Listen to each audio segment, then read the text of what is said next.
ప్రకాశం జిల్లా ఒంగోలులోని ప్రకాశం భవన్లో నిర్వహించిన సమీక్షా మండలి సమావేశంలో జిల్లా ఇన్ఛార్జి మంత్రి ఆనం రామనారాయణ రెడ్డి, మంత్రులు గొట్టిపాటి రవికుమార్, డోలా బాల వీరాంజనేయ స్వామి, ఎంపీ మాగుంట శ్రీనివాసులు రెడ్డి, కలెక్టర్లు రాజాబాబు, విజయ, సునీతతో పాటు ఎమ్మెల్యేలు, కార్పొరేషన్ చైర్మన్లు, ప్రజాప్రతినిధులు, జిల్లా అధికారులు పాల్గొన్నారు.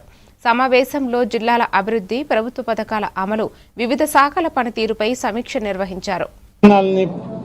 తీసుకోవడం కూడా జరిగింది. ఇరిగేషన్ డిపార్ట్మెంట్ కానీ, రెవెన్యూ డిపార్ట్మెంట్ కానీ వీటన్నిటిలో కూడా ఈరోజు సమీక్షలు జరిగాయి.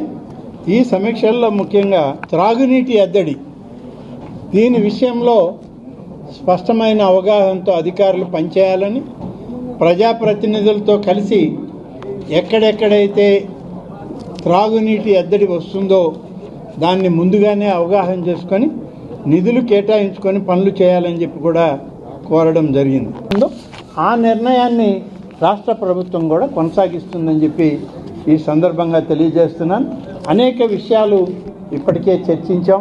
వీటన్నిటి విషయాల్లో గౌరవ శాసనసభ్యులు, గౌరవ మంత్రివర్యులు, అనేక విభాగాల చైర్మన్లు, జిల్లా కలెక్టర్లు, జాయింట్ కలెక్టర్లు, అందరు అధికారులు సమన్వయంతో పనిచేసి ప్రకాశం